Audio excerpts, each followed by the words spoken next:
નમસ્કાર વિદ્યાર્થી મિત્રો, આજે આપણે ધોરણ 9 માં પાઠ 6 લોહીની સગાઈ જે છે એ પાઠની સમજૂતી મેળવવાની છે.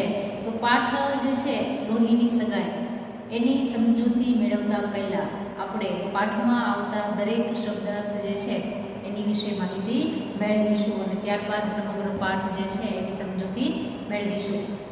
તો લોહીની સગાઈ જે છે એ પાઠ જે છે એ પાઠ 6 એના લેખક છે ઈશ્વર પેટલીકર. એનું સાહિત્ય પ્રકાર છે ટૂંકી વાર્તા. આપણે એમાં આવતા શબ્દાર્થ જે છે એમાં સમાનાર્થી શબ્દ જે પરીક્ષામાં પૂછાઈ શકે એ સમાનાર્થી શબ્દ વિશે માહિતી મેળવીએ. તો સમાનાર્થી શબ્દ જે છે એમાં પહેલો શબ્દ છે સલાહ. સલાહ એટલે શીખ અથવા શિખામણ. શરીર. શરીર એટલે તન, દેહ, કાયા અને વપુ. ત્યારબાદ ચાકરી. ચાકરી એટલે સેવા, શુશ્રૂષા. આંખ. આંખ એટલે નયન, નેત્ર, ચક્ષુ અને લોચન. ત્યારબાદ પતિ. પતિ એટલે કંથ અથવા સ્વામી. ઘર. ઘર એટલે ગૃહ, આવાસ, નિવાસ, રહેઠાણ અને નિકેતન પણ કહી શકાય. ત્યારબાદ શ્રદ્ધા. શ્રદ્ધા એટલે વિશ્વાસ, પતિજ અને ભરોસો. દુનિયા. દુનિયા એટલે વિશ્વ, જગત. વૃદ્ધાવસ્થા. વૃદ્ધાવસ્થા એટલે ગઢપણ, જરા. ત્યારબાદ વેદના. વેદના એટલે પીડા, વ્યથા. દીકરી. દીકરી એટલે પુત્રી, તનુજા. અને દીકરો. દીકરો એટલે પુત્ર અથવા તનુજ. આગળ જોઈએ કે માં. માં એટલે માતા, માવડી, જનેતા અથવા જનની. ત્યારબાદ ધાન. ધાન એટલે ધાન્ય, અનાજ. મોત. મોત એટલે મૃત્યુ, નિધન, અવસાન. દિવસ. દિવસ એટલે દિન, દહાડો. અભિપ્રાય, મત અથવા મંતવ્ય. મુસાફર. મુસાફર એટલે રાહદારી, વટેમાર્ગી. બીક. બીક એટલે ડર અથવા ભય. ખંડ. ખંડ એટલે પક્ષ અથવા ઓરડો. અને ફિકર. ફિકર એટલે ચિંતા અથવા લાય. આ હતા સમાનાર્થી શબ્દ. ત્યારબાદ આપણે વિરુદ્ધાર્થી શબ્દ જોઈએ. તો વિરુદ્ધાર્થી શબ્દ જે છે એમાં હૃષ્ટપુષ્ટ એટલે માય કાંડું. તો હૃષ્ટપુષ્ટ શબ્દનો અર્થ શું થાય કે તંદુરસ્ત. શરીરમાં જે તંદુરસ્ત હોય એ હૃષ્ટપુષ્ટ શરીરવાળા કહી શકાય.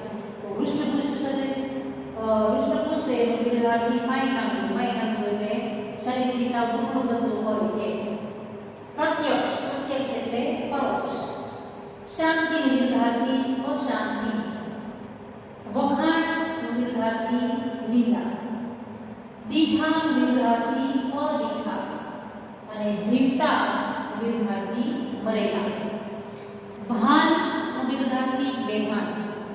સુખ વિરુદ્ધાર્થી દુઃખ. આગળ વિરુદ્ધાર્થી પાછળ. ભીનું વિરુદ્ધાર્થી સૂકું. મૂંગુનું વિરુદ્ધાર્થી વાચાળ. વાચાળ એટલે બબક કરતું હોય તે. દ્રશ્ય વિરુદ્ધાર્થી અદ્રશ્ય. ફાયદો વિરુદ્ધાર્થી નુકસાન. ગાંડીનો વિરુદ્ધાર્થી ડાહી.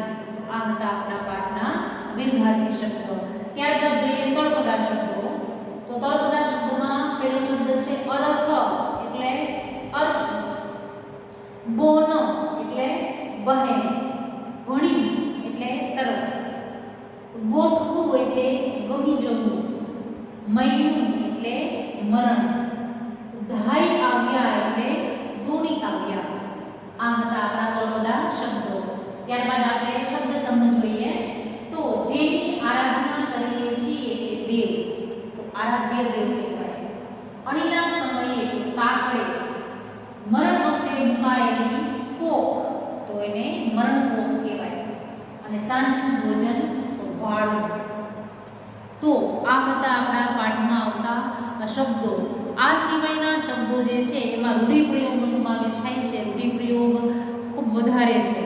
તો રૂઢિપ્રયોગ જે છે એ તમને હોમવર્કમાં જે સ્ટડી મટીરિયલ મોકલવામાં આવશે એમાં એક્સ્ટ્રા તમને વધારાના જે પાઠમાં આવતા રૂઢિપ્રયોગ જે છે એ તમને મોકલવામાં આવશે. એમાંથી જોઈ અને તમારે આ શબ્દાર્થની પાછળ દરેક રૂઢિપ્રયોગ જે છે એ લખવાના છે. તો હવે આપણે પાઠ જે છે એ એક પ્રકારની ટૂંકી વાર્તા છે. તો વાર્તા જે છે એ સામાન્ય રીતે આપણને જલ્દીથી આવડી જતી હોય છે, મગજમાં બેસી જતી હોય છે. તો આપણે આ ટૂંકી વાર્તા જે છે એ સમગ્ર વાર્તા જે છે એક મા અને એક દીકરીની વાર્તા છે. તો સમગ્ર વાર્તા જે છે એમાં લેખક જે છે એ ખૂબ સરસ માહિતી આપે છે કે લેખક જે છે એ પોતે સમજૂતી આપે છે કે એવું કહેવાય છે ને કે પૃથ્વી પરના દરેક બાળકની સંભાળ રાખવાનું ઈશ્વર માટે અશક્ય છે. ઈશ્વર ભગવાન આવી અને દરેક બાળક જે છે એની સાર સંભાળ ન લઈ શકે, એટલા માટે એની ધરતી ઉપર માતા જે છે એ મોકલી છે. તો મા જે છે એ હંમેશા ઈશ્વર સમાન છે. દરેક બાળક જે છે એની સંપૂર્ણપણે દેખરેખ રાખે છે. મા જે છે એને પોતાનું બાળક જે છે એ બહુ વાલું હોય છે. પછી એ ગાંડું ગયેલું હોય તોય ભલે, બાડું બોબડું હોય તોય ભલે, અને સંપૂર્ણ રીતે તંદુરસ્ત હોય તોય ભલે, દરેક માને પોતાનું બાળક જે છે એ ખૂબ વાલું હોય છે. રંગે કાળું હોય તોય ભલે અને ગોરું હોય તોય ભલે, એ મૂંગું હોય તોય ભલે. તો મા જે છે એ પોતાના બાળકનો ઉછેર જે છે એ સરખી રીતે જ કરે છે. પોતાને એક સંતાન હોય તોય ભલે અને 5 સંતાન હોય તોય ભલે, એના બાળક મા જે છે એના માટે બાળક જે છે એ સર્વશ્રેષ્ઠ હોય છે. અને બાળક જન્મતાની સાથે જ માતા જે છે એ પોતાનો સંપૂર્ણ પ્રેમ જે છે, વહાલ જે છે એ પોતાના બાળક પર વહાવતી હોય છે. તો સમગ્ર પાઠ જે છે એક વાત્સલ્યવાળો પાઠ છે કે વાત્સલ્ય ભાવની પરાકાષ્ઠા જે છે દર્શાવવામાં આવેલી છે. કે એક મા જે છે, અમૃત કાકી નામના એક વૃદ્ધ એવી એક મા છે કે પોતાની મંગુ જે છે, પોતાને 4 સંતાનો છે, 2 દીકરા અને 2 દીકરી. એ તો એ 3 જે છે એ તો ખૂબ ડાયા ડમરા, લગ્ન પણ કરી દીધા છે, પોતાનો સંસાર, એની ઘરે પણ બાળકો છે, સરસ રીતે એનો પરિવાર ચાલે છે. પણ એની એક દીકરી નાની મંગુ જે છે એ ગાંડી છે. તો ગાંડી હોવા છતાં મા જે છે એ કેટલો પ્રેમ કરે છે એની સમગ્ર વાત જે છે એ પાઠ દ્વારા સમજાવવામાં આવેલી છે. તો આપણે પાઠ જે છે એની સમજૂતી મેળવતા પહેલાં સર્વપ્રથમ લેખકનો પરિચય જે છે એ આપણે મેળવીએ. તો લોહીની સગાઈ કોને કહેવાય? તો સમગ્ર શીર્ષક જે છે લોહીની સગાઈ, કે આપણા ભાઈ બહેન જે છે, બાપ દીકરી છે, મા દીકરી છે, મા દીકરો છે, બાપ દીકરો છે, બેન બેન છે, ભાઈ ભાઈ છે, એટલે લોહીના સંબંધો કહેવાય. કે સાચી રીતે કોને લોહીનો સંબંધ કહેવાય? કે સાથે રહેવાથી, સાથે જીવન જીવવાથી આપણા સંબંધો જળવાય છે એને લોહીના સંબંધો કહેવાય. કે સંપૂર્ણ પરિવાર પ્રેમપૂર્વક વાત્સલ્યથી એકાબીજા સાથે હળી મળીને રહે છે એ લોહીનું સગાઈ છે. તો એના વિશે લેખક જે છે એ ખૂબ સરસ ટૂંકી વાર્તા જે છે એની વિશે માહિતી આપે છે. તો સર્વપ્રથમ જોઈએ તો એમના લેખક છે ઈશ્વરભાઈ પેટલીકર. એમનો જન્મ જે છે એ 9/9/1916 રોજ થયેલ છે. એમનું અવસાન જે છે એ 22/11/1983 રોજ થયેલ છે. તો હવે આપણે કવિ લેખક પરિચય જે છે એ મેળવીએ. ઈશ્વરભાઈ મોતીભાઈ પટેલ પેટલાદ તાલુકાના પેટલી ગામના વતની છે. પેટલી ગામના નામ પરથી જ પોતાની અટક પટેલ પરથી પેટલીકર કરી દીધી. એટલે કે એમના જીવન વિશે ટૂંકમાં માહિતી આપેલી છે કે પોતે પેટલાદ તાલુકાના પેટલી ગામના વતની છે અને પોતે એના ગામના નામ પરથી જ એને પોતાની અટક જે છે એ પેટલીકર, પોતે પટેલ તો હતા જ પણ પેટલી ગામ પરથી પેટલીકર એવી એમની અટક જે છે એને પોતે રાખી દીધી છે. એણે કરેલી કૃતિઓની રચના જે છે એમાં જન્મટીપ, પાતાળ કૂવો, કાજલની કોટડી, ધરતીનો અવતાર, કંકુ અને કન્યા, મારી હૈયા સગડી, તરણા ઓથે ડુંગર, યુગના એન્હાણ, ઋણાનુબંધ, જુજવેરું, સેતુબંધ, અભિજાત, લાક્ષાગૃહ વગેરે તેમની મહત્વની નવલકથાઓ છે. પારસમણી, ચિંગારી, આકાશગંગા, કઠપૂતળી, લોહીની સગાઈ વગેરે સુપ્રસિદ્ધ નવલિકા સંગ્રહો છે. એમની કૃતિઓમાં સામાજિક સમસ્યાઓ અને એના ઉકેલો તથા નગર જીવનના દસ્તાવેજી ચિત્રો મોખરે રહ્યા છે. કે પોતે જે પણ કૃતિ કૃતિ આપેલી છે એમાં સામાજિક જીવનમાં બનતી સમસ્યાઓ જે બનાવો બને છે એની વિશેષ માહિતી જે છે એ આપેલી હોય છે. તેમને રણજીતરામ સુવર્ણચંદ્રક એનાયત થયેલો હતો કે એમની કૃતિઓ જે છે એની શ્રેષ્ઠતા ને જોઈ અને એમને રણજીતરામ સુવર્ણચંદ્રક જે છે એ પણ આપવામાં આવેલો છે. તો આ થયો આપણો લેખકનો પરિચય. હવે આપણે સમગ્ર પાઠ જે છે એનો મુખ્ય સાર જોવાનો છે કે આખી વાર્તા જે છે એ શું કહેવા માંગે છે.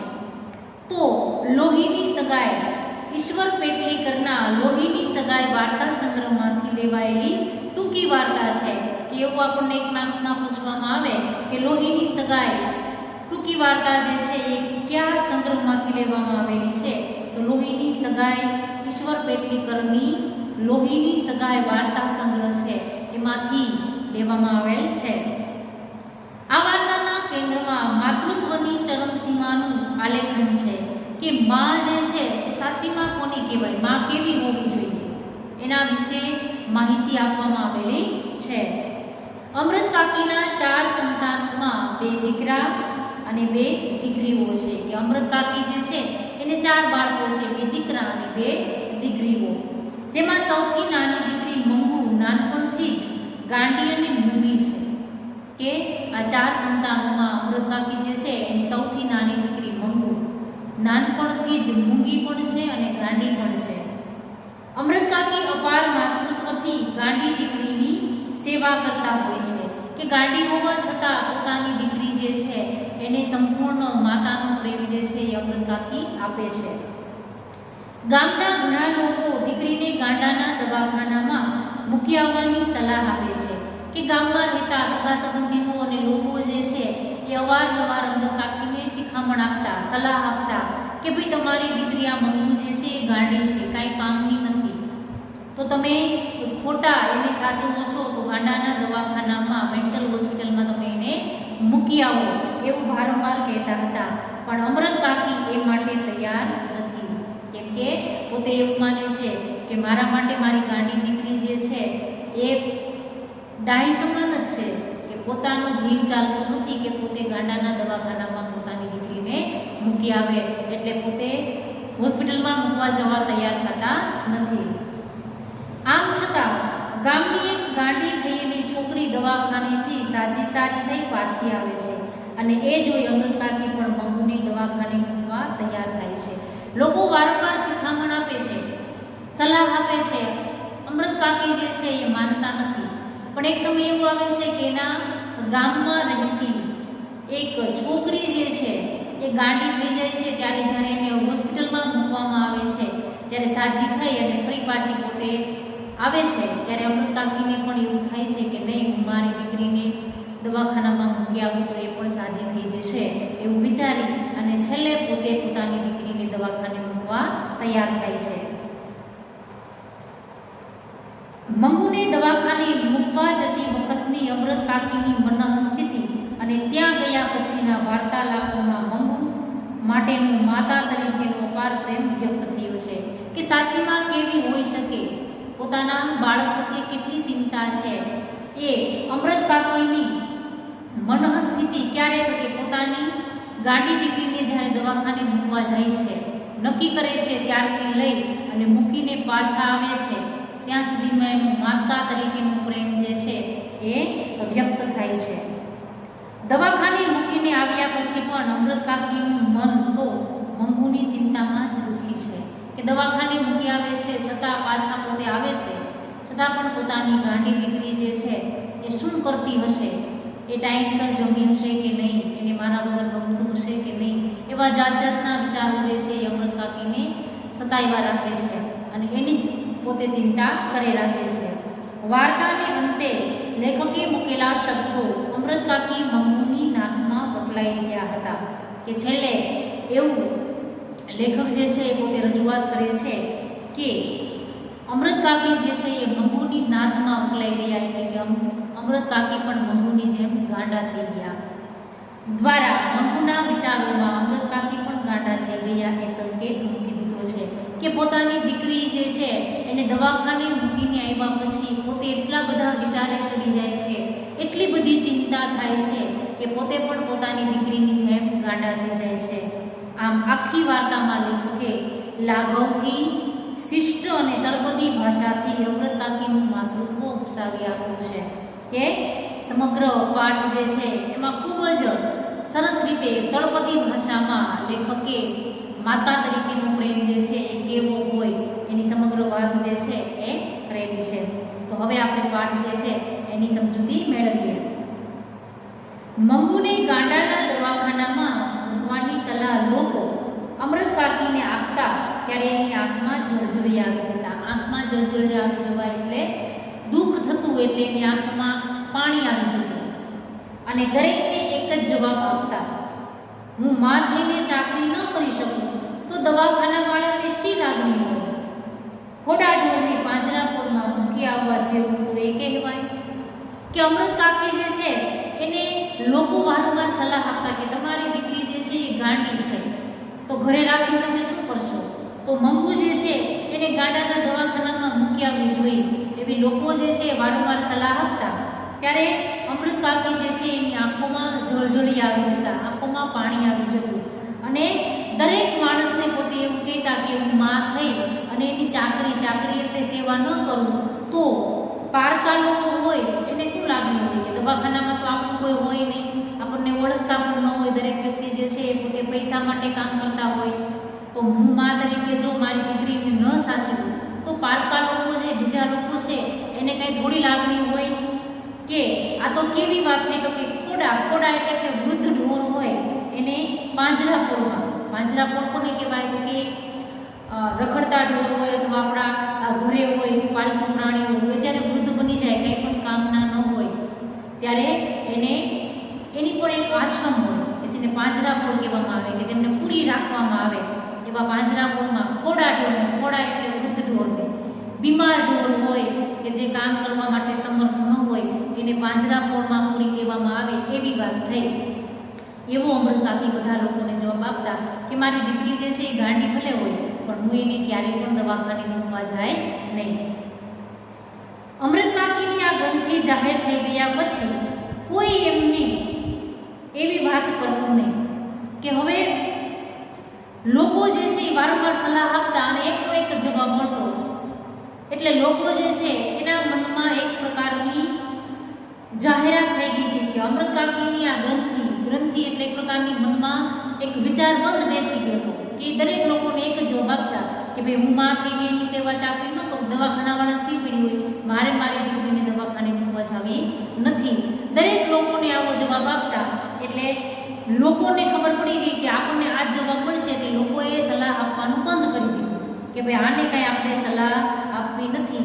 એટલે દરેક માણસો જે છે એ હવે વાત કરતું પણ બંધ થઈ ગયું કે તમારી મંગુને દવાખાનામાં મૂકી આવો. જન્મની ગાંડીને મૂંગી દીકરીને જે રીતે ઉછેરતા, ચાકરી કરતા અને લાડ લડાવતા એ પ્રત્યક્ષ જોઈ લોકો એમના વખાણ પણ કરતા કે આવી રીતે ગાંડી દીકરીને તો અમૃત કાકી જ ઉછેરી શકે. અને ત્યારબાદ એમ કહે છે કે જન્મથી જે ગાંડી અને મૂકી છે એ દીકરીને ઉછેર જે છે, મોટી જે છે એ અમૃત કાકી કેવી રીતે કરતા? તો કે એમની સેવા ચાકરી કરતા, લાડ લડાવતા અને આ બધું જે છે એ લોકો જોતા કે પ્રત્યક્ષ એટલે કે નજરની સમક્ષ લોકો જોતા કે આવી ગાંડી છે છતાં પણ અમૃત કાકી જે છે એ પોતાની દીકરીને કેવી સાચવે છે કે આવી રીતે ગાંડી દીકરીને ઉછેર જે છે એ અમૃત કાકી જેવી માં હોય તો જ થઈ શકે. બાકી આવું બાળક હોય કે જે માયકામનું હોય, જે કોઈ કામનું ન હોય, જેનામાં કોઈ ખોટ હોય, એવા બાળકની સેવા ચાકરી જે છે એ બીજા કોઈ ન કરી શકે. ગાંડી હોવા છતાં અમૃત કાકી એનો ઉછેર જે છે એ કેટલી સરસ રીતે કરે છે કે બીજાની ઘેર હોય તો ભૂખી તરસી ક્યારની મરી ગઈ હોય અને જીવતી હોય તો પણ આવું હૃષ્ટપુષ્ટ શરીર તો ન જ હોય. એટલે કે લોકો જે છે એ અમૃત કાકી વિશે ખૂબ સારું બોલતા. એ કહેતા કે ગાંડી દીકરી છે છતાં પણ અમૃત કાકી જે છે એને કેવી રીતે સરસ સાચવે છે કે બીજાની ઘેરે આ મંગુ હોય તો કે દિવસની મરી ગઈ હોય અને કદાચ જીવતી હોય તો આવું હૃષ્ટપુષ્ટ એટલે કે તંદુરસ્ત શરીર તો ન જ હોય. કેમ કે બહુ સેવા ચાકરી કરે છે, જે ખાવાનું માગે છે એ ખાવા આપે છે, સમયસર એને દરેક વસ્તુ જે છે એ પહોંચાડે છે, કે ખૂબ સારી રીતે નાના બાળકની જેમ ઉછેર કરે છે. તો લોકો પણ એમના ભાણ કરતા. મંગુ સિવાય અમૃત કાકીને 3 સંતાનો હતા. કે અમૃત કાકી જે છે એને માત્ર મંગુ એક જ નહોતી, પણ એ સિવાયના 3 એટલે કે ટોટલ 4 બાળકો હતા. 2 દીકરા અને 1 દીકરી. કે દીકરી જે છે એ સાસરે હતી અને બંને દીકરા જે છે એના લગ્ન થઈ ગયેલા હતા અને એ પણ એની ઘરે પણ દીકરા હતા. અમૃત કાકી એ 3 સંતાનોને વિસરી ગયા હોય એમ એમનું સમગ્ર માતૃત્વ મંગુ ઉપર અભિષેક કરતું હતું.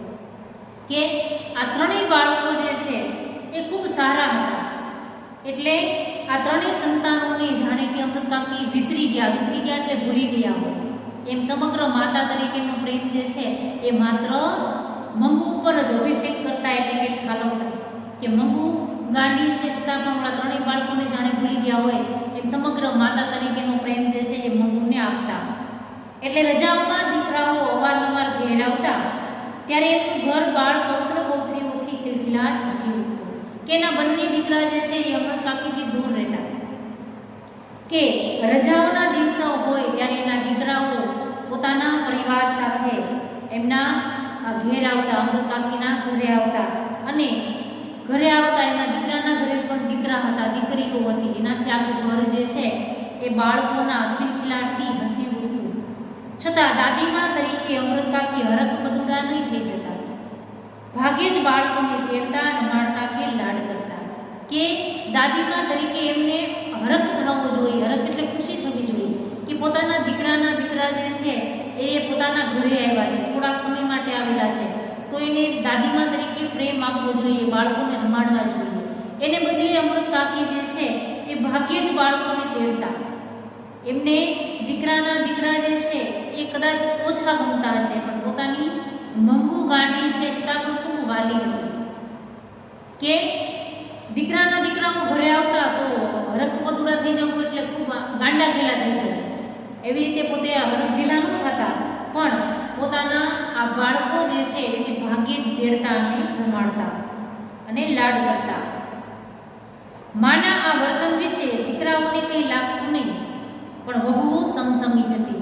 કે એની મા જે છે એનું આવું વર્તન કે પોતાના આ દીકરા જે છે એને પોતાની મા તેડતી નથી અને આ મંગુ ગાંડી છે તો એને પોતાનાથી આગી કરતી નથી, એનાથી પોતાના દીકરાઓને કંઈ થતું નહીં, પણ પોતાના દીકરાની વહુ જે છે એ સમસમી જવું એટલે ધૂંધવાઈ જવું, ખીજાઈ જવું, ગુસ્સે થઈ જતી. બંને વહુઓની પતિ આગળ આ એક જ ફરિયાદ હતી: દીકરાના બાળકો એમની દીઠા ગમતા નથી અને ગાંડા ગીરાની છાતીએથી અળગો કરાતો નથી. એટલે કે એની સાસુનું આવું વર્તન જોઈ અને વહુઓ જે છે એ પોતાના પતિઓને કહેતી કે દીકરાના બાળકો જે છે એમને દીઠા ગમતા નથી, દીઠા એટલે જોવા પણ ગમતા નથી, અને આ ગાંડો હીરો જે છે, ગાંડો હીરો કોને કીધો છે તો કે મંગુને, છાતીએથી અળગો એટલે કે દૂર કરાતો નથી. કે ગાંડી છે છતાં પણ એને કેટલી સાચવે છે અને પોતાના દીકરા જે છે એ એમને જોવા પણ ગમતા નથી. દીકરી માને મોએ સંભળાવી દેતી. કે પોતાની દીકરી જે છે જે ડાયની દીકરી હતી, સાસરે હતી, એ પોતાની માને મોઢ મોએ સંભળાવી દેવું એટલે મોઢે જ કહી દેવું. મંગુને ખોટા લાડ લડાવીને તે જ વધારે ગાંડી કરી મૂકી છે. ટેવ પાડીએ તો ઢોરની જાડો પેશાબ ક્યાં કરાય અને ક્યાં ન કરાય એનું ભાન આવે છે. તો આ 12 વર્ષની છોડી ગમે તેટલી ગાંડી હોય પણ એને ટેવ પાડીએ તો શું એનું એટલું ભાન ન આવે? એ મૂંગી છે પણ કાંઈ બહેરી નથી કે આપણું કાને ન ધરે. ભૂલ કરે કે લપડાક છોડી દીધી હોય તો બીજી વખત તરત ભાન રાખે. કે દીકરાની વહુઓ જે છે એ પોતાની સાસુને ન કહી શકતી, દીકરાઓ જે છે એ પોતાની માને કાંઈ ન કહી શકતી, પણ એની દીકરી સાસરે રહેલી છે એ જ્યારે પોતે એની માને મળવા માટે આવતી ત્યારે એની માને મોઢે કહી દેતી કે મંગુને તે ખોટા લાડ લડાવીને વધારે ગાંડી કરી મૂકી છે. કે એ કંઈ ગાંડી છે પણ કંઈ બેરી નથી. જો એ બધું સાંભળે જ છે. જો ટેવ પાડીએ તો ઢોર હોય એને પણ જાડો પેશાબ ક્યાં જવાય એનું ભાન થાય, ક્યાં કરાય ને ક્યાં ન કરાય એનું ભાન હોય. તો આ તો એક માણસ છે, ટેવ પાડી હોય તો બધી ખબર પડે. એવું પોતાની માને કહેતી અને એવું પણ કહેતી કે જો ભૂલ કરે ને તો 2 લપડાક એટલે કે ઝાપટ મારી દીધી હોય તો બીજી વખત તરત એને યાદ આવી જાય કે મારે શું કરવાનું છે, એટલે કે એની આદત પાડવાનું કહે છે કે જો ટેવ પાડવામાં આવે તો ઢોરને પણ ખબર પડે, ઢોર એટલે કે પશુને ખબર પડે. તો આ તો એક માણસ છે કે આપણી વાત કાને ન કરે એટલે કે સાંભળતી ન હોય, કે જો એને શીખવવામાં આવે તો એ પણ સારી રીતે પોતાનું કામ તો પોતે સારી રીતે કરી શકે એવું પોતાની દીકરી જે છે એ અમૃત કાકીને કહી જાય છે. હવે અમૃત કાકી જે છે એ દીકરી આગળ કંઈ બોલે તે પહેલાં જ અમૃત કાકીની આંખો વરસવા માંડતી. હવે એની દીકરી આટલી શિખામણ આપે એ પહેલાં વધારે કંઈ કહે ત્યાં અમૃત કાકી જે છે એની આંખમાંથી આંસુ આવવા લાગતા. દીકરીનું હૈયું પણ ભરાઈ આવતું. આ એની દીકરી જે છે એ પણ રડવા લાગતી. હૈયું ભરાઈ આવતું એટલે દુઃખ થવું. પરંતુ કઠણ કાળજું કરી એ મનનો ડૂમો કાઢી નાખતી. પણ પોતે જે છે એને ખબર છે કે સાચી શિખામણ દીકરી સિવાય એને કોઈ આપશે નહીં, મોઢા મોઢું કોઈ સંભળાવશે નહીં. એટલે પોતે જે છે એ મનનો ડૂમો, મનની અંદર રહેલું દુઃખ જે છે એ કાઢી નાખતી. કઈ રીતે કે પોતે પણ પોતાની બેનની ચિંતા તો કરે જ છે, પણ સામાન્ય રીતે એવું વિચારે છે કે એને સારી એવી આદત પડે, ટેવ પડી જાય તો પોતાની મા જે છે એ કાયમ કંઈ બેસી રહેવાની નથી. એટલે પોતે જાતે પોતાનું કામ કરી શકે એટલી તો સમજણ એને આપવી જોઈએ એવું પોતે વિચારે છે. તું કંઈ કાયમ બેસી રહેવાની નથી. ભાભીઓને પનારે પડશે ત્યારે રોજ એના મણમૂત્ર ધોવા જેટલી કોઈ આળ કંપાળ નહીં કરે અને દુઃખી દુઃખી થઈ જશે. સહેજ અટકીને ધીમે સાદે એ કહેતી, દવાખાનામાં મૂકવાથી ડાહી નહીં થવાની હોય તો નહીં થાય, પણ જાડો પેશાબ અને કપડાનું ભાન આવે તોય બસ છે. ભાઈઓના ઘરમાં ભગવાને ધાન ઘણું આપ્યું છે. ભાભીઓ ટંકે ખાવા ન આપે એટલી ગજાત પણ નથી. હવે પોતાની દીકરી જે છે એ આગળ પોતાની માને કહે છે કે તું કાંઈ કાયમ બેસી રહેવાની નથી, એટલે કે એક સમય એવો આવશે કે તું મૃત્યુ પામીશ. કાયમ ન બેસી રહેવાનો મતલબ એમ કે તું જે છે એક સમયે મૃત્યુ આવશે ત્યારે આ મંગુ જે છે એને ભાઈઓ ભાભીઓની સાથે પનારે પડવું એટલે એની સાથે રહેવું પડશે. ત્યારે રોજ મળમૂત્ર ધોવા જેટલી કોઈ આળ કંપાળ એટલે કે દેખરેખ, આળ કંપાળ કરવી એટલે દેખરેખ રાખવી, કે તું જેટલું ધ્યાન રાખે છે એટલું કંઈ ભાઈ ભાભીઓ નહીં રાખે. અને જો એની કોઈ આટલી સેવા ચાકરી નહીં કરે તો મંગુ જે છે એ દુઃખી દુઃખી થઈ જશે. સેજ અટકી અને ફરી પાછી ધીમા સાદે કહેતી કે દવાખાનામાં જો મૂકવાથી એ ડાયક નહીં થવાની હોય તોય નહીં થાય, પણ હા એક વાત છે કે જો એને દવાખાનામાં મૂકવામાં આવે તો એને ઝાડો પેશાબ ક્યાં કરાય, કપડાં કેવી રીતે પહેરાય, વ્યવસ્થિત કેવી રીતે રહેવાય એટલું ભાન આવે તો બસ. એમની પાસે કોઈ બીજું આપણે કામ કરાવવું નથી, પણ પોતાની સામાન્ય રીતે દેખરેખ રાખી શકે એટલું તો ભાન આવશે ને. કે ભાઈઓના ઘરમાં ભગવાને ઘણું બધું ધાન આપ્યું છે, એટલે કે ભાઈ એના જે છે એ ખૂબ સદ્ધર છે. ભાભીઓ જે છે એ ટંકે એટલે એક સમયનું જમવાનું ન આપે એવી ગજાત પણ નથી. ગજાત એટલે કે આમ ઝઘડાખોર નથી. એની ભાભી એટલી બધી ખરાબ પણ નથી કે આ ગાંડી છે પણ એને એક ટક ખાવાનું ન આપે. એનો મતલબ એમ કે એની ભાભીઓનો સ્વભાવ પણ સારો છે. અમૃત કાકી લોકોને દવાખાના અંગે પાંજરા પોળની ઉપમા આપતા ત્યારે લોકો પરાયા તરીકે જે ન કહી શકતા એ દીકરી કહી નાખતી. દવાખાનું પાંજરાપોળ જેવું હશે અને કદાચ મંગુ મરી ગઈ તો એના અને કુટુંબનો છુટકારો થશે. ત્યારબાદ અમૃત કાકી જે છે લોકોને દવાખાના કે પાંજરાપોળની ઉપમા આપતા કે લોકો જ્યારે કહેતા કે ભાઈ આ મંગુ જે છે એને દવાખાના મૂકી આવવી જોઈએ ત્યારે અમૃત કાકી કહેતા કે તો ખોડા ઢોરને પાંજરાપોળમાં મૂક્યા જેવું કહેવું. તો લોકો જે છે એને પરાયા સમજી અને અમૃત કાકીની વાતને જવા દેતા કે ભાઈ પારકા લોકો જે છે એ તો આવી શિખામણ આપે, આવી લેવી જોઈએ નહીં. પણ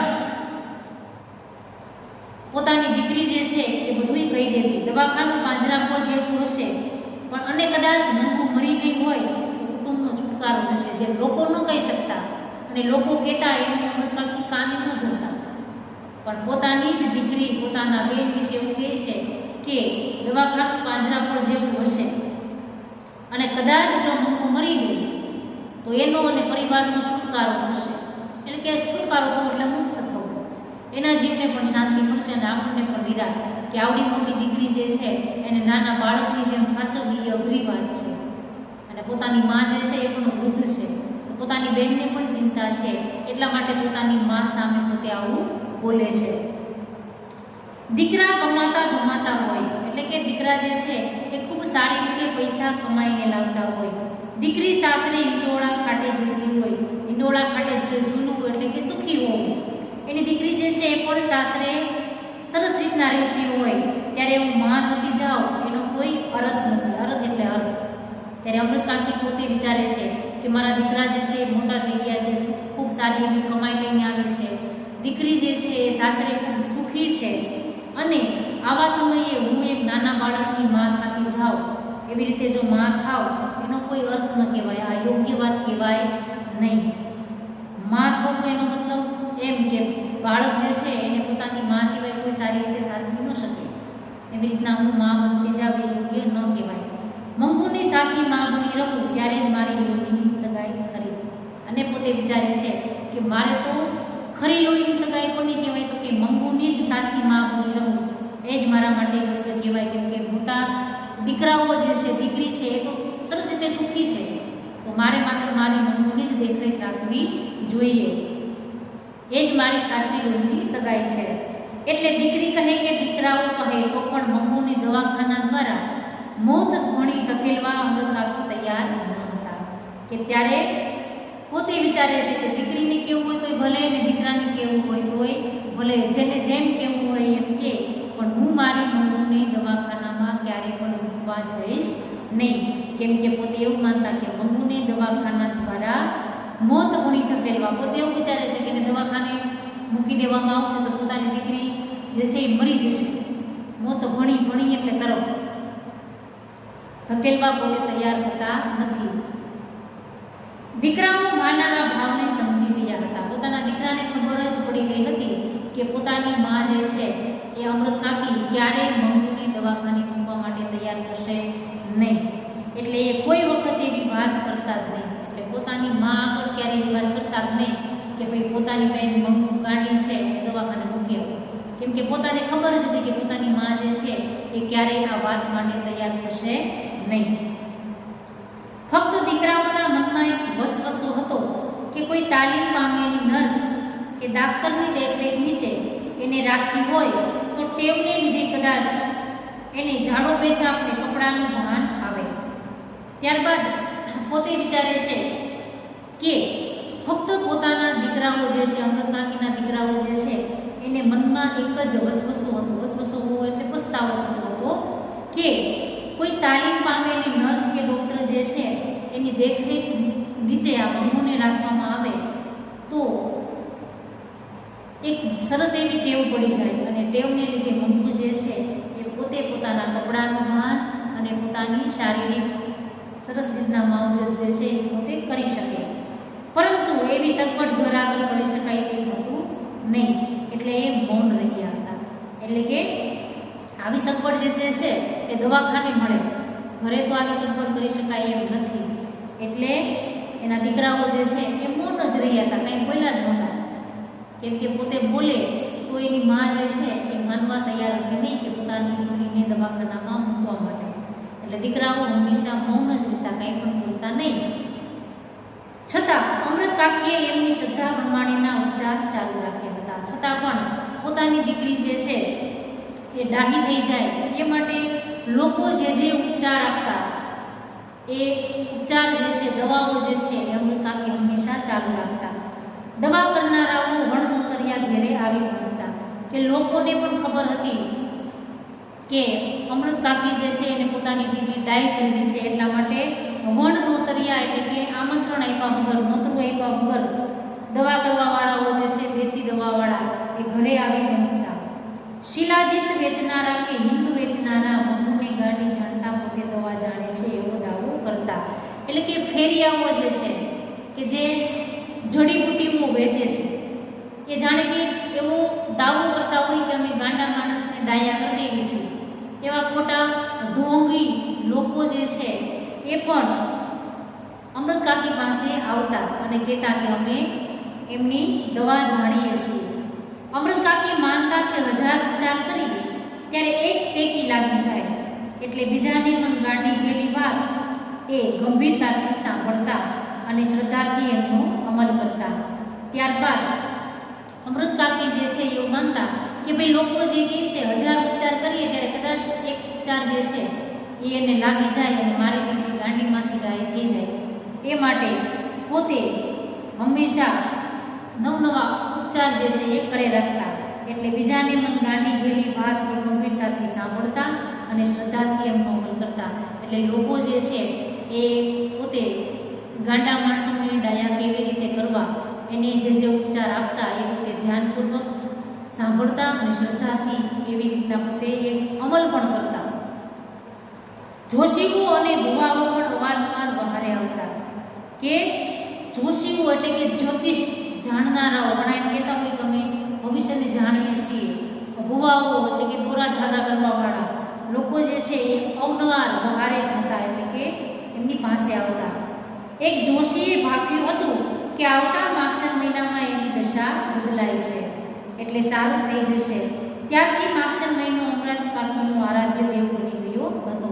અને એકવાર કોઈ એવો જ્યોતિષ જે છે એ આવે છે અને અમૃત કાકીને કહે છે કે આવતા માગશર મહિનામાં તમારી દીકરી મંગુ જે છે એની દશા એટલે કે સ્થિતિ બદલાય છે અને એવું લાગે છે કે તમારી દીકરીને સારું થઈ જશે. સારું થઈ જવું એટલે કે એ ગાંડામાંથી ડાય થઈ જશે. ત્યારથી અમૃત કાકી જે છે એના માટે માગશર મહિનો આરાધ્ય દેવ બની જતો. એટલે કે ખૂબ જ પોતે વાતમાં શ્રદ્ધા રાખતા. પોતાને વિશ્વાસ હતો કે માગશર મહિનો આવશે ત્યાં પોતાની મંગુ જે છે એ અવશ્ય ડાય થઈ જશે. માગશર મહિને તાકડે મંગુને 14 વર્ષ પૂરા થઈ રહેતા હતા. તાકડે એટલે એ સમયે અણીના સમયે કે માગશર મહિનો બરાબર આવવાનો હતો. કોઈ જ્યોતિષે કીધું હતું તમારી દીકરી ડાય થઈ જશે. એ જ સમયે એના 14 વર્ષ પૂરા થઈ જતા હતા. એટલે કોઈ ડાયું માણસ જે તરંગે ન ચડી જાય એવા તરંગે અમૃત કાકી ચડી જતા. એટલે કે કોઈ ડાયું માણસ જે છે તરંગે ચડવું એટલે મોજમાં આવવું. ડાયું માણસ જે મોજમાં ન આવે,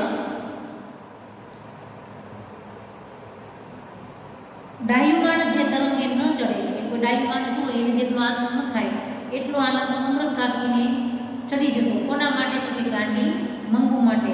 14મું ઉતરતા કમુને પરણાવેલી. કમુ એટલે કે એની મોટી દીકરી કે 14 વર્ષ જે છે એ પૂરા થતાં પોતાની દીકરી જે કમુ જે છે એને પરણાવેલી હતી.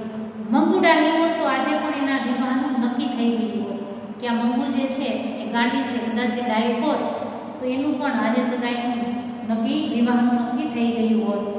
જો માગશર મહિનામાં એને મટે તો એમ કહી અને વાક્ય અધૂરું મૂકે છે કે જો માગશર મહિનામાં મંગુ જે છે એને જો આ મટી જાય, ગાંડ પણ વયું જાય તો મુઈનું રૂપ તો એવું છે કે મૃત્યુ એને જોતા સમજ હા પાડી ગઈ. મુઈ એટલે કે એ વહાલ ભર્યો શબ્દ છે કે જે પોતાની મંગુ માટે વાપરે છે કે એનું રૂપ તો એવું છે કે કોઈ છોકરો જે છે મૃત્યુ એટલે કે જેની રીતે લગ્ન કરવાના છે તે એને જોતા જ એમને હા પાડી દે એવું તો એમનું રૂપ છે. માત્ર એને ગાંડ પણ છે એટલું જ છે. અને જાણે એને મટ્યું હોય તેમે લગ્નની યોજના પણ વિચારવા મંડી જતા. અને જાણે કે પોતાની મંગુ જે છે એ ડાહી થઈ ગઈ હોય એવું પોતે વિચારી અને લગ્નની પણ યોજના એટલે કે ગોઠવણ મનમાં વિચારવા મંડે છે કે પોતાની દીકરી જે છે એ ડાહી થઈ જશે, તેમના લગ્ન જે છે એ પોતે આવી રીતે કરશે. એક વખત મંગુ ડાયાની માફક ચોકડીમાં પેશાબ કરવા બેઠી. તેથી હરખાઈ જતા અમૃત કાકીએ દિવસો સુધી દરેક આગળ પારાયણ કર્યા કર્યું. જોશીનું કહેવું સાચું પડશે. મંગુ કોઈ વખત નહીં ને આ પહેલી વખત એની મેળે ચોકડીમાં પેશાબ કરવા બેઠી.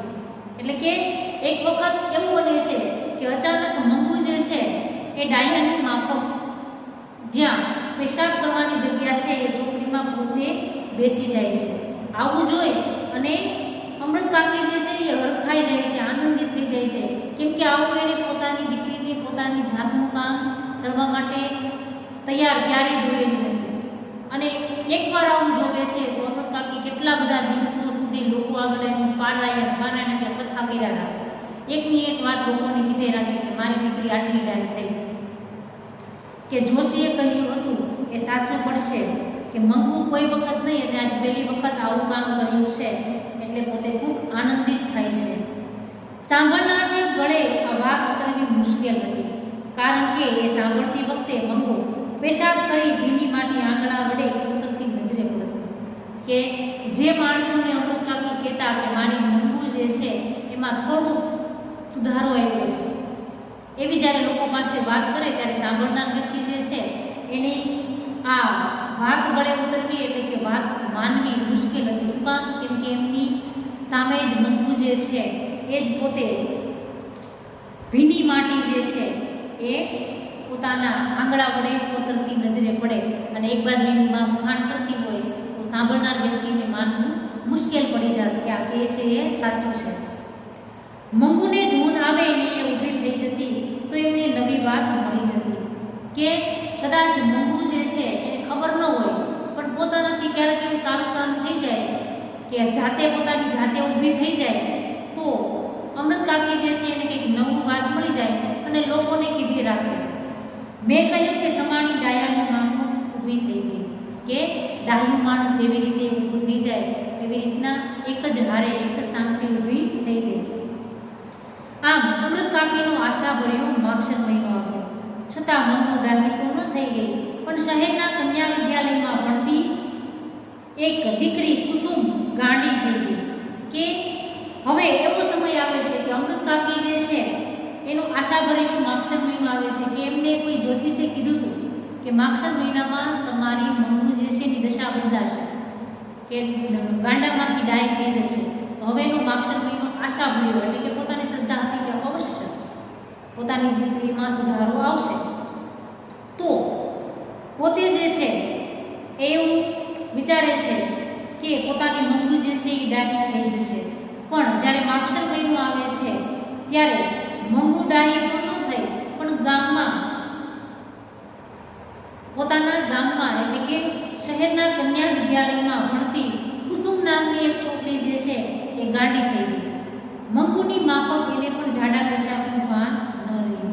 જેવી મંગુ ગાંડી હતી એવી કુસુમ ગાંડી થઈ કે પોતાને પોતાના શરીરનું ભાન રહેતું નથી.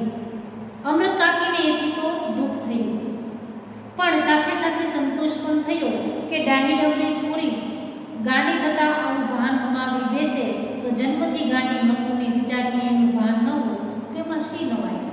આ વાત જ્યારે અમૃત કાકી સાંભળે છે કે શહેરમાં કન્યા વિદ્યાલયમાં ભણતી કુસુમ જે છે એ ગાંડી થઈ ગઈ છે મંગુની જેમ જ તો પોતાને દુઃખ થાય છે. દુઃખ તો થાય છે પણ એક વાતનો સંતોષ પણ થાય છે કે જે દીકરી પોતે ડાહી ડમરી હતી આટલું બધું ભણતી હતી છતાં પણ જો પોતે ગાંડી થઈ ગઈ હોય તો પોતાની દીકરી તો જન્મજાત ગાંડી છે અને એને જો આવી રીતના કપડાનું ભાન ન રહે તો એમાં કંઈ નવી વાત છે નહીં. કુસુમને દવાખાનામાં મૂકવાનું નક્કી થયું. ત્યારબાદ કુસુમ જે છે એ ગાંડી થઈ જાય છે એટલે એને દવાખાનામાં મૂકવાનું નક્કી થાય છે. એ સમાચાર જાણી અમૃત કાકીને ઓછું આવ્યું એટલે દુઃખ લાગ્યું. હવે આ સમાચાર અમૃત કાકી સાંભળે છે કે કુસુમને દવાખાને મૂકવાની તૈયારી થાય છે એટલે પોતાને દુઃખ થાય છે કે ભાઈ ગાંડી છોકરીને દવાખાનામાં થોડી મૂકવા જવાય. એની માં જીવતી હોત તો એને દવાખાને મૂકવા ન દે અને પોતે અમૃત કાકી વિચારે છે કે કુસુમ જે છે એની માં મૃત્યુ પામેલી હોય છે એટલે પોતે એવું વિચારે છે કે પોતાની એટલે કે આ કુસુમની માં જીવતી હોત તો પોતાની દીકરીને ક્યારે દવાખાને મૂકવા દે નહીં. માં વગર બધું સૂનું કહ્યું છે એ ખોટું નથી કે માં વગરનું આ દુનિયામાં કંઈ પણ છે અને દરેક વસ્તુ જે છે એ સુનસાન છે એ ખોટું નથી એવું અમૃત કાકી વિચારે છે. એ સાથે પોતાની આંખ વિચારતા મંગુને પણ ભાઈઓ દવાખાને મૂકી આવતા હોય તેવું દ્રશ્ય એમને કંપાવી ગયું. એટલે કે પોતે આવું વિચારે છે કે આવું વિચારતા એની આંખમાં જે છે એ દુઃખની પોતે લાગણી અનુભવે છે અને આવું વિચારતા વિચારતા એની આંખ બંધ થતાં મંગુને પણ એના ભાઈઓ જે છે એ અમૃત કાકી એવું વિચારે છે કે કદાચ હું મૃત્યુ પામી જાઉં મરી જાઉં અને પોતાની દીકરી જે છે એને એના ભાઈઓ જે છે એ દવાખાને મૂકી આવતા હોય એવું દ્રશ્ય એમની આંખ સમક્ષ રજૂ થાય છે અને પોતાનું હૃદય જે છે એ ધ્રુજી ઉઠે છે. પહેલા મહિનાને અંતે કુસુમને સારો ફાયદો થયો હોય તેવા સમાચાર આવ્યા. ત્યારબાદ કુસુમ જે છે એને દવાખાનામાં મૂકેવા એનો સમય 1 મહિનાનો થયો. 1 મહિના પછી કુસુમ જે છે એને દવાખાને મૂકવાથી થોડોક સારો ફાયદો, એટલે કે ગાંઠ પણ હતું એમાંથી થોડુંક સારા પણ આવ્યું. એને બાંધી મૂકવી પડતી, તે હવે છૂટી ફરે છે, છતાં તો ભાન કરતી નથી. ઝાડા પેશાબ પણ પૂરેપૂરું ભાન આવ્યું છે. ગાંઠ પણ રહ્યું હોય તો ફક્ત આખો દિવસે ગાયા કરે છે એટલું જ. એ પણ બીજા મહિનામાં મટી જશે એવો ડાક્ટરે અભિપ્રાય આપ્યો હતો. હવે કુસુમ જે છે એને દવાખાનામાં મૂકવાનો સમય 1 મહિનાનો થાય છે. 1 મહિનામાં એ એટલી ડાય થાય છે કે એને બાંધી મૂકવી પડતી, એ હવે છૂટી ફરે છે.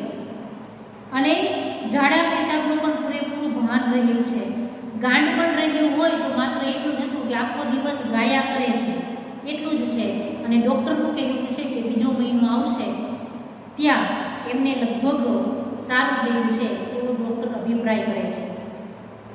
બીજે મહિને કુસુમને મટી ગયું. શું મટી ગયું? તો કે ગાંઠ પણ ગયું. કે બીજો મહિનો થયો એટલે કુસુમ જે છે એ ગાંડામાંથી સંપૂર્ણ રીતે ડાય બની ગયું. છતાં એકાદ મહિનો રહે તો સારું એવી ડાક્ટરની સલાહથી એને ત્રીજો મહિનો રાખવામાં આવી હતી. પણ ત્રીજો મહિનો જે છે એ જો 1 મહિનો વધારે રાખવામાં આવે તો કદાચ એને કંઈ તકલીફ ન થાય, એ માટે ડૉક્ટરે એને સલાહ આપે છે કે હજી 1 મહિનો જે છે એ તમે દવાખાનામાં રોકાવો. એટલે 1 મહિનો વધારે કુસુમને દવાખાને રાખવામાં આવે છે. એ ઘેર આવી ત્યારે આખું ગામ એને જોવા ઉમટ્યું હતું. ઉમટવું એટલે કે લોકો જે છે એ ટોળે વળ્યા હતા કે કુસુમ જ્યારે દવાખાનામાંથી ઘરે આવી ત્યારે આખું ગામ જે છે એ જોવા માટે એવું કે ભાઈ ગાંડી થયેલી છોકરી ડાય કેવી રીતે બની એ જોવા માટે લોકો ટોળે વળે છે. સૌથી મોખરે અમૃત કાકી હતા. મોખરે એટલે આગળ, બધાની આગળ અમૃત કાકી હતા. કુસુમને પૂરેપૂરી ડાય થઈ ગયેલી જોઈ અમૃત કાકીને દરેક સલાહ આપવા માંડી કે કુસુમ જે છે એ હવે સંપૂર્ણ રીતે ડાય થઈ ગઈ છે. એ જોઈ અને અમૃત કાકીને દરેક લોકો જે છે એ સલાહ શિખામણ આપવા લાગ્યા હતા.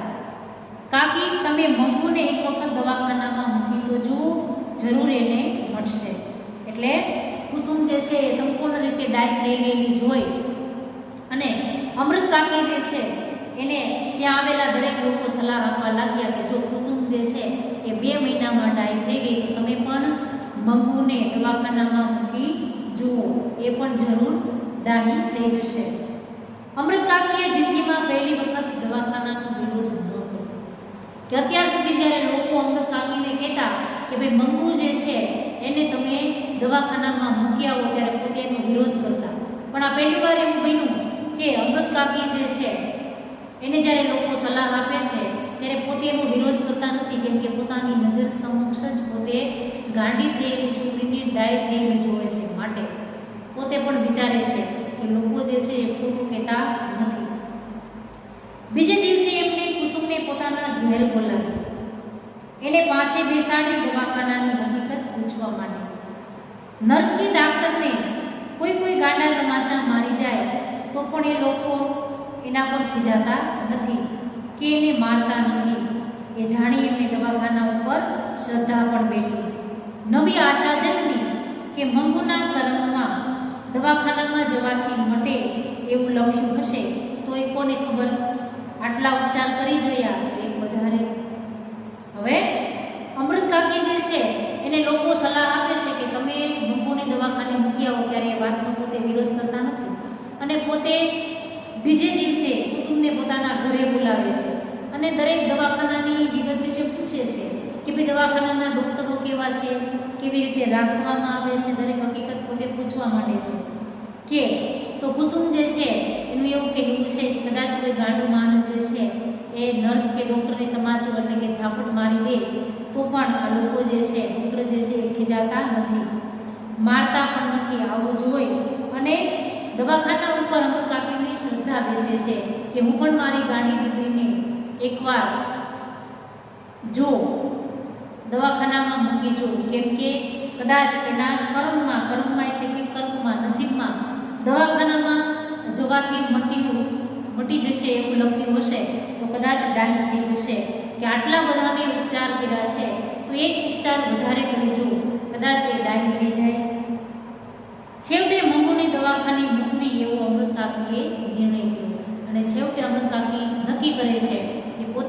પોતાની મંગુ જે છે એને દવાખાનામાં મૂકશે. એ માટે મોટા દીકરાને ઘેર આવી જવા એમને પત્ર લખ્યો હતો. એટલે કે પોતાના મોટા દીકરાને પોતે પત્ર લખાવે છે બીજા પાસે કે પોતાના દીકરાને ઘરે પોતે આવે એવો પત્ર લખી અને મોકલે છે. છતાં એ નિર્ણય લીધો ત્યારથી એમની ઊંઘ ઉડી ગઈ હતી. ઊંઘ ઉડી જવી એટલે કે પોતે વિચારી ચડી ગયા હતા, કેમ કે દુઃખી હતા.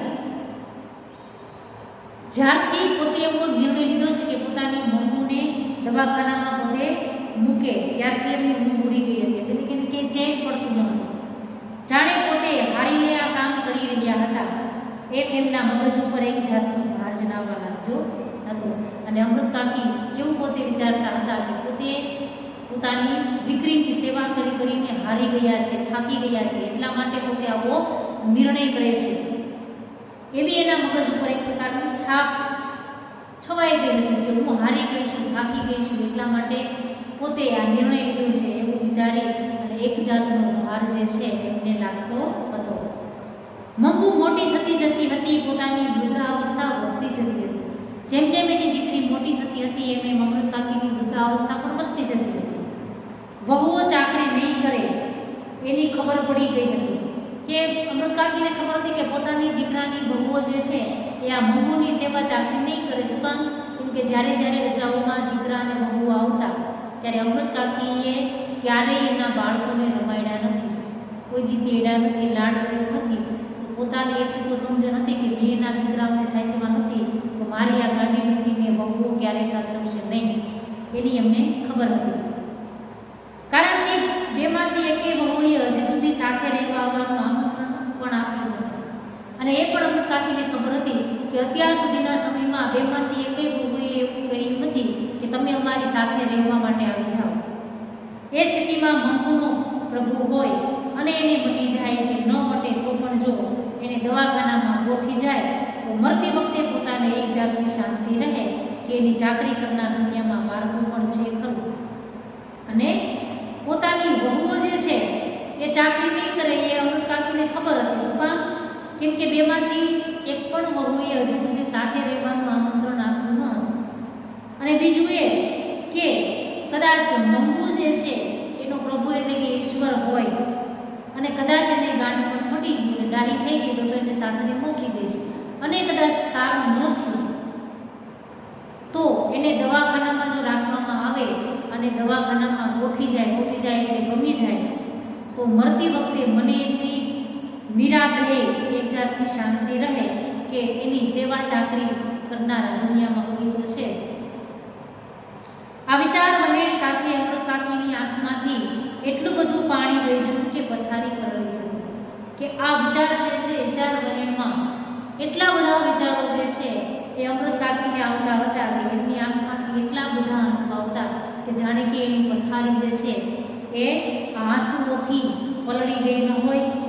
હૈયું પોકારી ઉઠતું, હૃદય જે છે એ જોર જોરથી બોલી ઉઠતું, અવાજ કરતું, ગમે તે બહાનું ભલે કાઢું પણ મૂળ વાત એટલી કે તમે દીકરીથી થાક્યા છો કે એને જ જાણે કે હૃદય જે છે જવાબ આપતું હોય કે ગમે તે કહો પણ મૂળ વાત એટલી જ છે કે તમે પણ તમારી દીકરીથી થાક્યા છો. અમૃત કાકી ઊંઘમાંથી ચમકી જતા અને બોલી ઉઠતા, શું હું થાકી છું? હૈયું બમણા જોરથી પોકારી ઉઠતું, એકવાર નહીં ને 1000 વાર. એટલે કે પોતે એટલા બધા વિચારો કરતા કે હૃદય બોલતું હોય કે તમે ગમે તેમ કહો પણ તમે થાકી ગયા છો. આવું વિચારી અને પોતે નીંદરમાંથી જાગી ઉઠતા અને પોતે પોતાની જાતને જ પ્રશ્ન કરતા કે શું હું ખરેખર થાકી ગઈ છું? તો જાણે કે એનું હૈયું જે છે, હૃદય જે છે એ બમણા એટલે કે ડબલ જોશથી બોલી ઉઠતું કે એકવાર નહીં 1000 વાર થાકી ગયા છો. અમૃત કાકીને થયું પોતે દીકરાને પત્રો લખ્યો તે જ મોટી ભૂલ કરી અને હવે પછી પોતે વિચારે છે કે મેં મારા દીકરાને પત્ર લખ્યો એ જ મેં ભૂલ કરી છે, મારે પત્ર લખવો જોઈતો તો નહીં. એવી શી ઉતાવળ હતી કે શિયાળાની ટાઢમાં એને દવાખાને ધકેલવી પડે કે પોતે વિચારે છે કે એટલી બધી તો મારે શી ઉતાવળ છે કે આટલી બધી શિયાળામાં ઠંડી પડે છે, પોતાની દીકરીને પોતાના કપડાનું ઓઢવાનું ભાન નથી. તો આવા સમયે એને શું કામ દવાખાને મૂકી દેવી જોઈએ? તો મેં આ નિર્ણય લીધો એ ખોટો છે, કેમ કે શિયાળાની આટલી બધી ટાઢમાં એને દવાખાને મોકલવી યોગ્ય નથી. રાતમાં હું એને કેટલી વખત ઓઢાડું છું. દવાખાનામાં એમ ઘડીએ ઘડીએ કોણ ઓઢાડશે? ઉનાળામાં મૂકવાનું રાખ્યું હોત તો ઠીક થાય. પછી પોતે વિચારે છે કે રાતમાં હું એને કેટલી વખત ઓઢાડું છું. દવાખાનામાં આવી રીતે ઘડી કે કોણ ઓઢાડશે? ઉનાળામાં મૂકવાનું રાખ્યું હોત તો સારું થાય. પરંતુ પત્ર મળતા દીકરો આવી પહોંચ્યો અને એ જ સમયે પોતાની માએ લખેલો પત્ર જે છે એ મળતા એમનો દીકરો જે છે એ આવી પહોંચે છે. દવાખાનામાં દાખલ કરવાનો મેજિસ્ટ્રેટનો હુકમ પણ મેળવી લીધો. એટલે કે દવાખાનામાં દાખલ કરવા માટે જે અધિકારી હોય, મેજિસ્ટ્રેટ હોય, એનો હુકમ મેળવી લીધો. એક અઠવાડિયામાં જ મંગુને મૂકવા જવાનું આવી પહોંચ્યું. એટલે કે હુકમ મળતા દવાખાનામાંથી જ્યારે ઓર્ડર આવે ત્યારે એમને લઈ અને દાખલ કરવાની હતી. એટલે કે એક જ અઠવાડિયામાં 8 જ દિવસમાં મંગુને દવાખાને મૂકવા જવા માટેનો સમય થઈ ગયો. અમૃત કાકીને ખાતરી થઈ ગઈ કે દીકરો ગાંડી બહેનની દવાખાનામાં ધકેલી વેઠ ઉતારવા માંગે છે. વેઠ ઉતારવી એટલે એના જેવું જ કહ્યું કે પોતાની જેમ જ પોતાનો દીકરો પણ એવું ઈચ્છે છે કે પોતાની બહેન જે છે એને દવાખાને મૂકી આવવું. એનો મતલબ વેઠ ઉતારવી. અને અમૃત કાકી જે છે એને પણ મનમાં ખાતરી થઈ ગઈ, સાબિત થઈ ગયું કે પોતાની ગાંડી દીકરીને દવાખાને મૂકવા જવા પોતાનો દીકરો પણ તૈયાર છે. એવું ન હોત તો પત્ર મળતા તરત શું કામ આવી પહોંચે? અને અમૃત કાકી એવું વિચારે છે કે કદાચ એવું ન હોય તો પત્ર મળતાની સાથે જ એનો દીકરો જે છે એ તાત્કાલિક શું કામ આવે? એવું ઈચ્છતો હોય કે ભાઈ મારી બહેન જે છે એને દવાખાને નથી મૂકવી, તો એવું કેમ ન કીધું કે અમારા ઘરે આવતા રહ્યું? પોતાનો દીકરો એવું ઈચ્છે છે કે પોતાની બહેન જે છે એ દવાખાને રહે. એ માટે દીકરો કોઈ પણ જાતનો વિરોધ કરતો નથી, આવું અમૃત કાકી વિચારે છે. મંગુને મૂકવા જવાનું હતું એ રાતે અમૃત કાકીને બિલકુલ ઊંઘ ન આવે. કે જે દિવસે મંગુને દવાખાનામાં મૂકવાની હતી એની આગલી રાતે અમૃત કાકીને સહેજે પણ ઊંઘ આવતી નથી. સવારમાં એક વિચાર એ પણ આવ્યો કે પોતે સાથે ન જાય તો સારું. દવાખાનાવાળા દીકરીને પોતાનાથી છૂટી પાડશે તે સહેવાશે નહીં. અને અમૃત કાકી વિચારે છે, એને સવારમાં એક વિચાર પણ આવે છે કે પોતાની મંગુ ગાંડી દીકરી જે છે એને દવાખાને મૂકવા પોતે ન જાય તો સારું. કેમ કે દવાખાનાવાળા જ્યારે પોતાની દીકરીને પોતાનાથી છૂટી પાડશે ત્યારે એનાથી આ દુઃખ સહેવાશે નહીં. પરંતુ દવાખાનામાં કેવી સગવડ છે એ પોતે નજરે ન જુએ ત્યાં સુધી એને ચેન પડે એવું ન હતું. અને અમૃત કાકીને એવું હતું કે પોતે સાથે ન જાય, કેમ કે દવાખાનાવાળા પોતાની દીકરીને એનાથી અલગ કરશે, એ પોતે દુઃખ સહન કરી શકશે નહીં. પણ દવાખાનામાં કેવી સગવડ છે, કેવી રીતે રાખવામાં આવે છે, કેવી સુવિધાઓ છે, એ જ્યાં સુધી અમૃત કાકી પોતાની આંખે ન જુએ ત્યાં સુધી એમને કંઈ ચેન ન પડે, એટલે કે નિરાશ ન થાય. એટલે ન છૂટકે જવા તૈયાર તો થયા, પણ મંગુને લઈ ઘર બહાર નીકળવાનું થયું ત્યારે એના ઉપર બ્રહ્માંડનો ભાર આવીને ઠલવાઈ ગયો. પણ ન છૂટકે પોતે જવા માટે તૈયાર થયા, પણ ઘરની બહાર જ્યારે મંગુને લઈ અને બહાર નીકળવાનું થયું ત્યારે સમગ્ર બ્રહ્માંડ જે છે એનો ભાર અમૃત કાકી ઉપર જાણે કે આવીને ઠલવાઈ ગયો હોય. એટલે કે સમગ્ર વિશ્વનું દુઃખ એની ઉપર આવી પડ્યું હોય. એટલી બધી પીડા જે છે એ અમૃત કાકીને થાય છે. આંખમાંથી શ્રાવણ ભાદરવો શરૂ થયું. એટલે કે શ્રાવણ અને ભાદરવા મહિનામાં જેટલો વરસાદ પડે છે એટલા આંસુ અમૃત કાકી ચોધાર આંસુએ રડવા લાગ્યા. નજર મંગુ પર ચોંટી ગઈ હતી ને કેમે ઉખડતી ન હતી. એટલે કે પોતે જે છે એની નજર જે છે એ મંગુ ઉપર જ એક ધારી પડી રહી હતી. કેમ કે અત્યાર સુધીના એક પણ સમયમાં ક્યારે પણ પોતાની મંગુને પોતાનાથી અળગી એટલે કે દૂર કરી નથી. અને હાલ એવો સમય છે કે પોતાની દીકરીને પોતાનાથી દૂર કરવામાં આવે છે. મંગુ એને પહેરવાના નવા કપડાનો રંગ ધારીને જોઈ રહી હતી. પોતાની દીકરીને ખબર નહોતી કે મને દવાખાને મૂકવામાં આવે છે, પોતાની માથી એને દૂર કરવામાં આવે છે. એટલે મંગુને જ્યારે નવા કપડાં પહેરાવવામાં આવે છે ત્યારે પોતાના નવા કપડાનો રંગ જે છે એ ધારીને એક નજરે પોતે જોઈ રહી છે. ગેલમાં આવી ગઈ હોય, ગેલમાં એટલે આનંદમાં આવી ગઈ હોય એમ અમૃત કાકી સામે જોતા એ હસી પણ ખરી. એને એમ થયું કે મને મારી માં જે છે એમની સાથે કંઈક પાઠ લઈ જાય છે. એટલે આનંદમાં ને આનંદમાં એમની માં સામે જોવે છે અને હસે પણ છે. એ સમૂહ અમૃત કાકીનું દિલ કપાઈ ગયું. દિલ કપાઈ જવું એટલે કે હૃદય કપાઈ જવું, હૃદયમાં દુઃખ થવું કે આ જોતા જ અમૃત કાકી જે છે એના હૃદયમાં ખૂબ જ દુઃખ થયું. ઢોર પણ એને કિલ્લેથી છોડી બીજે લઈ જવામાં આવે છે ત્યારે નવા ધણીને ઘેર જવા આનાકાની કરે છે કે ઢોર જે છે, પશુ જે છે એને કદાચ વેચી દેવામાં આવે, બીજાના ઘરે મોકલવામાં આવે ત્યારે એને ખીલે કે જે એને બાંધવાની જગ્યા છે એ ખીલેથી છોડી દેવામાં આવે ત્યારે એ નવા ઘરે જવા માટે આનાકાની કરે છે. પણ મંગુને એટલું ભાન ન હતું કે એ પ્રત્યક્ષ અનુભવતા અમૃત કાકી ઉમરા પર ફસડાઈ પડ્યા. પણ એટલે છે કે ઢોરને પણ ખબર પડે કે પોતાને પોતાના ઘરથી બીજા ઘરે લઈ જવામાં આવે છે તો એ પણ આના કરે, એ પણ આગળ ન ચાલે. પણ મંગુ જે છે એને એટલું ભાન નથી કે પોતાની માં આટલી બધી રડે છે, આટલી બધી દુઃખી છે તો એનું શું કારણ છે. આવું દુઃખ નજર સમક્ષ અનુભવતા અમૃત કાકી જે છે એ ઉમરા ઉપર એટલે કે ઘર અને ઓસરીના વચ્ચેનો જે જગ્યા હોય એને ઉમરો કહેવાય. ઉમરાની ઉપર જોશથી પડે છે. હૈયું કકળી ઉઠ્યું, હૃદય જે છે એ ખૂબ જ કકળી ઉઠ્યું. અબુદ્ધ દીકરીનું દુનિયામાં કોઈ નથી. અબુદ્ધ એટલે કે જેનામાં બુદ્ધિ નથી તે શબ્દ સંગ માટે એક શબ્દ છે. તો આ પોતાની દીકરી માટે દુનિયામાં કોઈ નથી. સગી માં પણ એની ન થઈ અને પોતે એવું વિચારે છે કે મારી આ ગાંડી દીકરીમાં દુનિયામાં કોઈ નથી, સગી માં પણ એની ન થઈ શકી. તો આપણે આ પાઠ જે છે એ અહીંયા સુધી રાખીએ છીએ. નેક્સ્ટ લેક્ચરમાં આપણે બીજો ભાગ જે છે એની સમજૂતી પ્રાપ્ત કરીશું. બોર્ડમાં જે પાછળ શબ્દ આપેલા છે એ દરેક શબ્દાર્થ તમારે લખવાના છે. એ સિવાયનું હોમવર્કમાં સ્ટડી મટીરિયલમાં તમને રૂઢિપ્રયોગ મોકલીશ. એ રૂઢિપ્રયોગ જે છે એ તમારે આ શબ્દાર્થની પાછળ તરફ લખવાના છે અને ત્યારબાદ સ્વાધ્યાયના પ્રશ્નો જે છે જે તમને હોમવર્કમાં મોકલવામાં આવે છે એ લખવાના રહેશે.